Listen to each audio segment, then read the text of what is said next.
ধর্ষকের মৃত্যুর আগে ধর্ষী তাকে মৃত্যুবরণ করতে হয়। এটা হচ্ছে আমাদের সোনার বাংলাদেশ। একজন ধর্ষকের জীবনের মূল্যটা এত বেশি যে তাকে ফাঁসির মঞ্চে দাঁড় করা যাবে না। আমরা বাংলাদেশে কয়জন ধর্ষকের নাম জানি যাকে কঠোর থেকে কঠোরতম শাস্তি দেওয়া হয়েছে, যাকে ফাঁসির মঞ্চে দাঁড় করা হয়েছে? আমরা কি আদৌ কেউ জানি না। অথচ আমরা কতগুলো যারা যারা ধর্ষিত হয়েছে তাদের নাম জানি। অনেক বড় এই লিস্ট, আসলে অনেক বড়, বলে শেষ করা যাবে না। কুমিল্লার তনু, মাগুরার আসিয়া, 2 দিন আগেও কিশোরগঞ্জে 8ম শ্রেণীর একটি ছাত্রীকে বাসা থেকে তুলে নিয়ে ধর্ষণ করা হচ্ছে।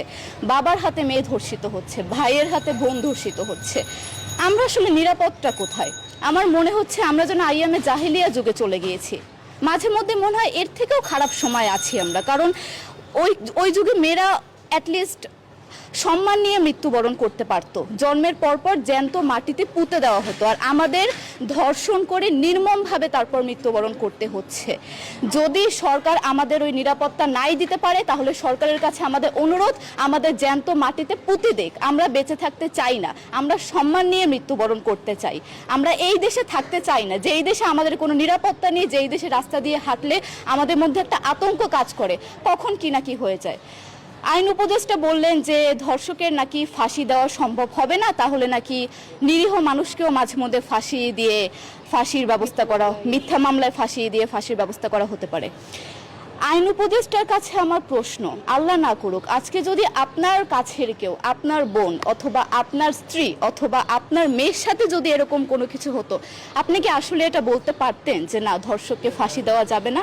কোনোদিনও পারতেন না। আপনি সবার আগে তার ফাঁসির ব্যবস্থা করতেন, সম্ভব হলে নিজের হাতে মেরে ফেলতেন। তাহলে আমাদের বেলায় কেন এত বৈষম্য? আমরা কি দোষ করেছি? আমরা কি নারী না? আমরাও তো কারো বোন, আমরাও তো কোনো বাবার সন্তান, আমাদেরও তো বেঁচে থাকার অধিকার আছে, তাই না? কিছু হলে মেয়েদের পোশাকের দোষ দেওয়া হয়। আমার কাছে প্রশ্ন, একটা 8 বছরের শিশুর মধ্যে এরকম কি থাকতে পারে যেটা একটা পুরুষকে অ্যাট্রাক্ট করবে, যেটা একটা পুরুষকে সিরিয়াস করবে? সেরকম হলে আসলে ধর্ষণ করা হতো সবসময় প্রাপ্তবয়স্ক মহিলাকে। কিন্তু আমরা আসলে পরিসংখ্যান গবেষণা করলে দেখতে পারি যে ধর্ষক সবচেয়ে বেশি করা হচ্ছে শিশুদেরকে, কিশোরীদের সবচেয়ে বেশি ধর্ষণ করা হচ্ছে।